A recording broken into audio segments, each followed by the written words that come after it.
Number 1. Backdrop. In 3, 2, 1.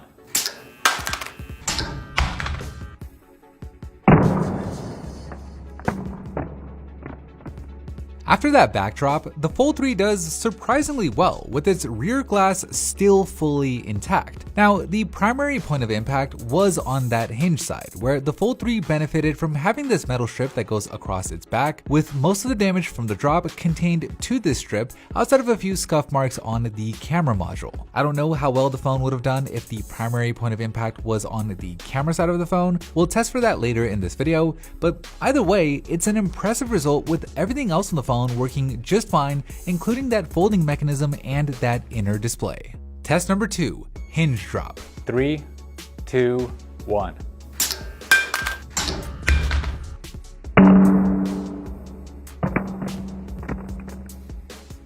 After dropping the phone straight onto that hinge, as you'd kind of expect, there are a lot of scuffs on the hinge itself. I mean, you would hate to see this happen to your $1,800 phone. But the more important thing here is the hinge's functionality is unaffected. Folding and unfolding the phone feels just like it did before we dropped it, which actually makes me feel pretty good about the hinge's durability. We're going to be doing more challenging hinge drops in a bit, but for now, it's not a bad result at all. Test number 3, face drop. In 3, 2, 1.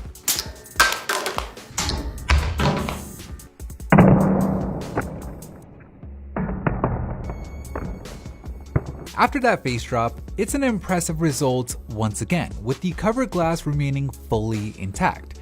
Now, just like we saw with the backdrop, the initial point of contact was on that hinge side of the front, where that metal strip seems to have helped protect the phone once again. The outer edge of the glass did suffer a few light scratches, but really it's nothing too bad. The cover screen is still fully functional, the cameras work just as you'd expect, and of course that inner display seems to have been completely unaffected.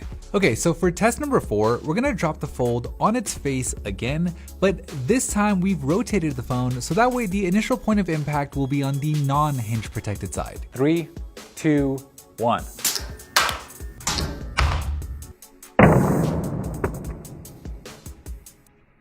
So after that second face drop, unfortunately, this time the front glass cracks. While the structural integrity of the glass has been weakened since this is the second drop that we did on its face, I suspect that the glass cracking here mostly had to do with it not being protected by the metal strip this time, especially given that when we tested the S21 Ultra with the same Gorilla Glass Victus, it cracked on its very first face drop. But the good news here is, while the screen did crack after the second face drop, it still remains fully functional, meaning we are ready to move on to the next test, which is another backdrop this time, but rotated so that the initial impact will be on the non-hinge protected side. 3, 2, 1.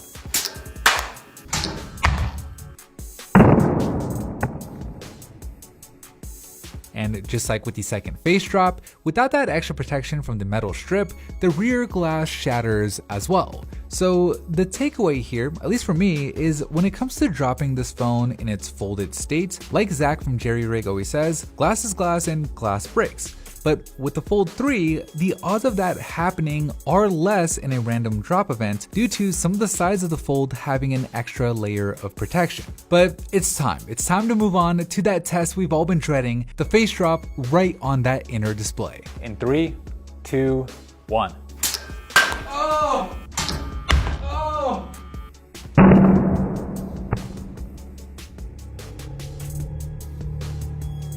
And after that painful inner screen drop, it's actually not bad at all. The glass isn't shattered, it's not even cracked, and the display, the cameras, and everything else on the phone are still fully functional. Now, this result is kind of surprising given how sensitive the inner screen seems with it needing its own special S Pen, but then again, the inner display has the benefit of these raised edges that go all the way across, basically acting like a case would, not to mention that factory pre-installed screen protector. But nonetheless, it's an impressive result and one that definitely inspires more confidence in the durability of this phone. Okay, so with the Fold surviving our standard drops from 1 meter, it's time to start pushing things to the limit, where going forward, all of our drops will be from higher up at just under 1.5 meters onto a steel surface. Starting off with the bonus drop number 1 on that inner screen. 3, 2, 1.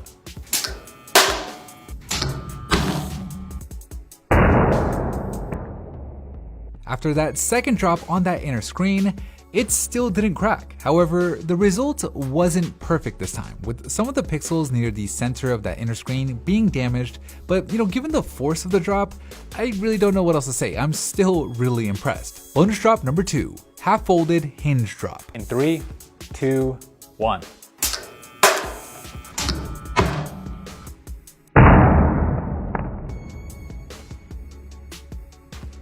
So I was kind of expecting the phone to split in half there for some reason, but no, the hinge is just fine. It works as you'd expect it to, just as the rest of the phone does. Bonus drop number 3, the TP drop. 3, 2, 1.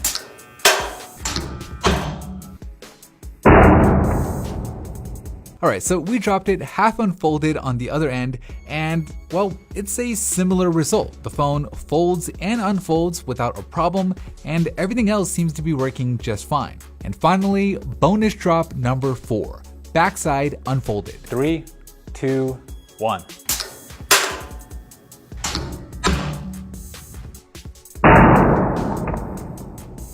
So a total of 10 drops in when you count the bonus drops, the Fold 3 is still somehow going strong. Obviously, it wasn't a perfect result. The glass on the outer sides cracked on their second drops, and while that inner display looks a heck of a lot better when we peeled off the screen protector, the damaged pixels are obviously still there. But overall, the phone still passes our 15-point inspection, and while we didn't test them in exactly the same way, it arguably did better than the S21 Ultra. Now, that's not to say that it's more durable overall than the S21 Ultra. Again, using that inner screen on the Fold with anything sharp can damage it according to Samsung itself, but at least in the context of a drop test, the Fold 3 has proven that it can at least hold its own.